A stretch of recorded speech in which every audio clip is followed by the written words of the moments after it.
Today's lesson is humility.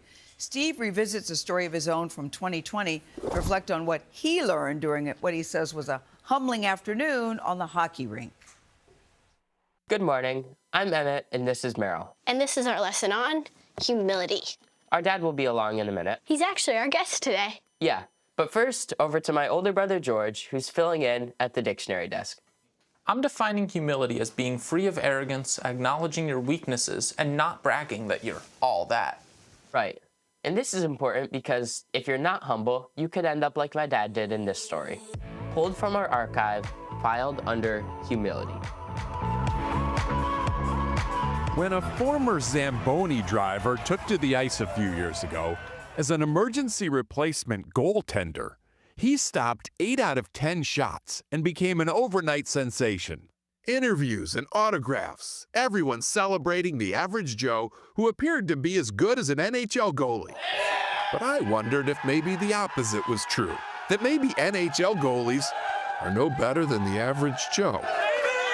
To test my theory, I suited up the most average Joe I know, me. Prior to this, the only hockey position I ever played was hockey dad. Got it? My son Emmett was learning to play, and for my place in the stands, I almost immediately started questioning the goalie position. Is it really as hard as everyone makes it look? Or might a bale of hay perform just as well? So, I took my curiosity to Springfield, Massachusetts, home of the minor league Springfield Thunderbirds. Chris Drieger was their goalie. And like everyone else in America, Chris was amazed that a Zamboni driver could do so well. Can you believe it? I can, because I think goalieing is a lot easier than people think. Yeah. Like, you can go out there and make some saves. Like, they're going to hit you sometimes. Yeah, right, because you take up most of the net. Yeah, you take up the net. A goal opening is 24 square feet, but a person in pads takes up almost half that, leaving just a few pockets to even defend. I predict I'm going to block 8 out of 10, just like the Zamboni driver. I drive a car. How different is that than a Zamboni? And with that, it was time to put my lack of skills to the test. My opponent would be no slouch, a prime NHL prospect named Henrik Borgstrom. You think you can score on me every time? I highly think so, yeah. You can't even hold your stick right. Game on, rink rat. So, is goaltending really that hard? Initial indications seem to be yes. He's kind of slowish. In fact, as our experiment progressed, and the taste of crow filled my senses, That was close. I started to believe that not only is this job hard, I touched it. it may be one of the most impossible in sports. That's cheating. In the end, he made 9 out of 10, and I made a promise that next time anything looks easy, I'm keeping my big goal shut. Joining us now, one of America's best storytellers, But one of its worst goalies. Steve Hartman. Welcome to our show. Your show? What did this experience teach you?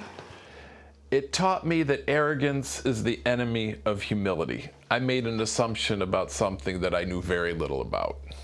So earlier, I mentioned the importance of acknowledging your weaknesses. Can you list your weaknesses for the wonderful people at home, or do we not have enough time for that?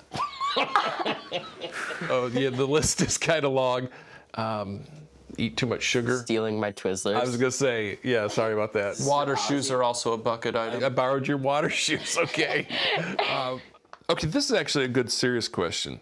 How do you think you walk the line between acknowledging your weaknesses but not being down on yourself? You know what I mean?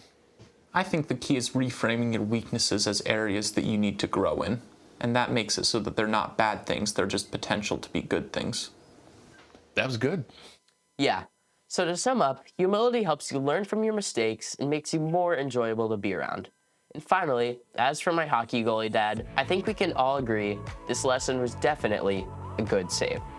We'll see you next time. Until then, stay kind. I love those Hartman so much. We had a special appearance from George, who clearly has a great sense of humor, talking about his dad. I love Steve Hartman stories because they are lessons that I am now applying as a dad, you know, or giving me things to think about when these difficult conversations will come up. Yeah, no, it's great. He really is one of America's greatest storytellers. And the thing that I like about it, it's not just for the kids. The adults can learn something every time he does. Yeah, I feel bad about saying I could do the luge. I don't think I can. That I could ice skate. No, I can't.